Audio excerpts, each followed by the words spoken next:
Ce que vous allez voir dans cette vidéo risque vraiment de vous surprendre.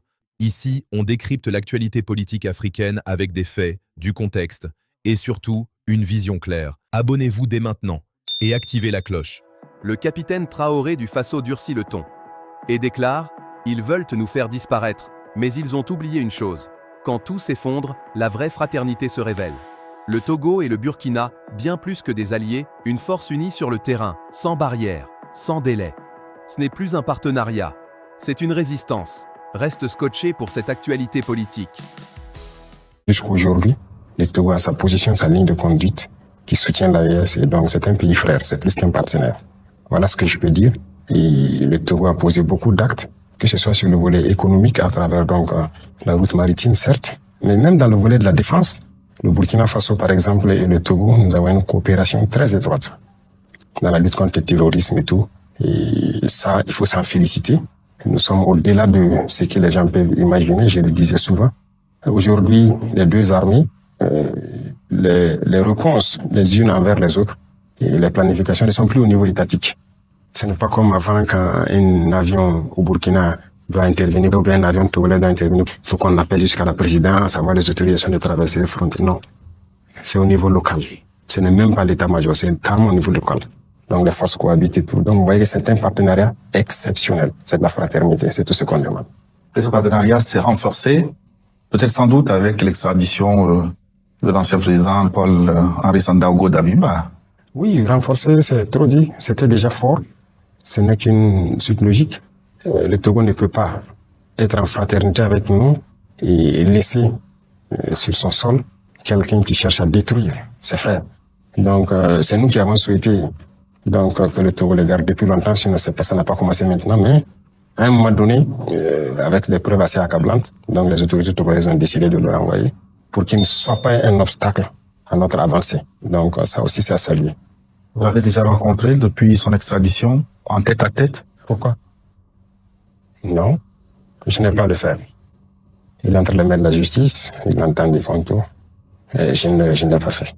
Excellence, on dénombre au moins 5 tentatives de coup d'État contre vous. Qui veut vous tuer et pourquoi? Vous avez dénombré 5, il y en a beaucoup plus. Il y en a beaucoup plus, c'est ce qui est peut-être dévoilé. Tous les jours, il y a des gens qui cherchent coûte que coûte à ce que nous ne soyons pas là.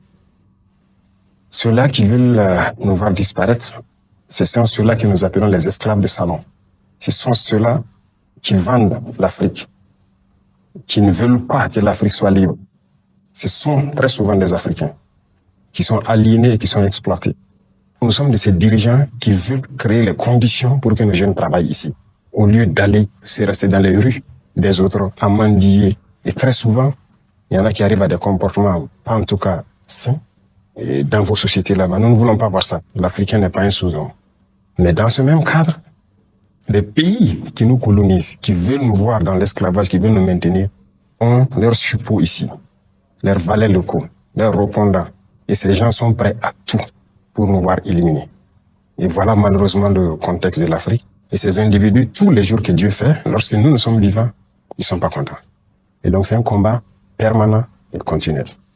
Et qui sont les impérialistes? Les impérialistes, il n'y a pas un visage qu'on peut coller. C'est une mentalité. C'est pas une question de couleur de peau. Je le disais tout de suite. Les peuples européens nous soutiennent beaucoup. Beaucoup de dirigeants européens nous soutiennent même d'ailleurs. J'ai entendu donc notamment un de vos dirigeants qui depuis longtemps sonnait la sonnette d'alarme, qui a dit que le fait que la France exploite l'Afrique avec son franc CFA et tout crée ces vagues de migration vers les pays européens, notamment vers l'Italie. Elle a parfaitement raison. C'est la situation comme ça. Donc, vous voyez que c'est en Europe, mais tout le monde ne comprend pas la chose. Ce qui se passe en ce moment mérite vraiment qu'on s'y attarde, parce que derrière les annonces officielles, il y a souvent des décisions, des stratégies et des enjeux qu'on ne voit pas tout de suite. Et pourtant, c'est justement là que tout se joue. Donc l'impérialisme, c'est l'individu qui veut dominer l'autre, qui veut maintenir l'autre dans l'esclavage, qui opprime les autres. Il peut être noir, il peut être blanc, il peut être africain, il peut être européen, il peut être américain, il peut être asiatique, il peut être de toutes les nationalités. Mais tout individu qui a cette envie-là d'opprimer les autres, de maintenir les autres dans la domination, c'est un impérialiste. La liberté individuelle peut-elle être intégrée et votre révolution une veut d'une souveraineté totale, la liberté d'aimer qui l'on veut, d'exprimer librement, de s'opposer à votre pouvoir? Ah oui, voilà quelque chose, vous avez très bien fait d'être venu, c'est-à-dire quelque chose que les médias mainstream, ce qu'on appelle, passent le temps à mentir en Europe, comme si ici, les gens se promenaient avec des haches et des gourdins. Lorsque tu ouvres la bouche, on te frappe. C'est faux, hein? Il y a la liberté, chacun est libre de dire ce qu'il veut, de donner son opinion et tout. Même sur nos chaînes de télé, vous voyez des gens qui donnent leur opinion. Mais la liberté a ses limites. Par exemple, nous sommes un pays en guerre. Nous n'allons pas permettre à qui que ce soit de démoraliser nos troupes pendant qu'ils sont sur le champ de bataille. Ça, nous n'allons pas permettre.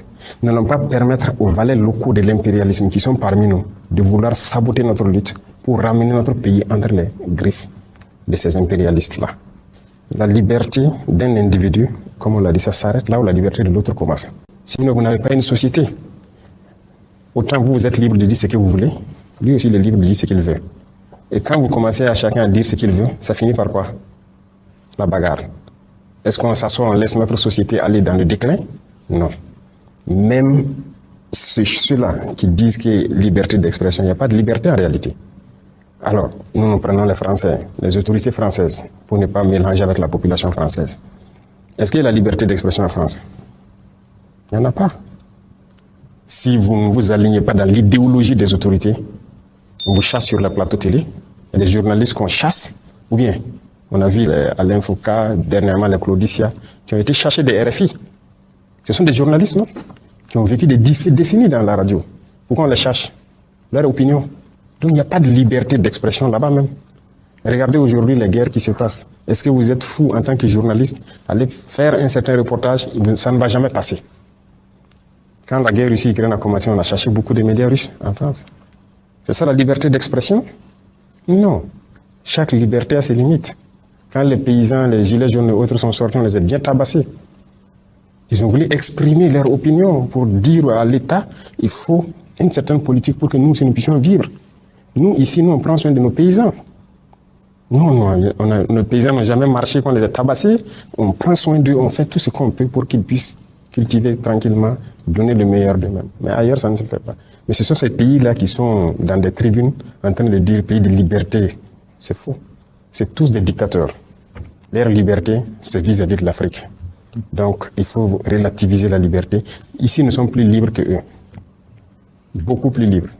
Alors, derrière les tentatives de déstabilisation que vous évoquiez tantôt, il est souvent dit que les mains de certains pays voisins se cachent derrière pour appeler un chat, le Bénin, la Côte d'Ivoire. Est-ce que les relations ont évolué avec ces pays voisins? Est-ce que vous êtes prêts à une désescalade et à quelles conditions, camarade président?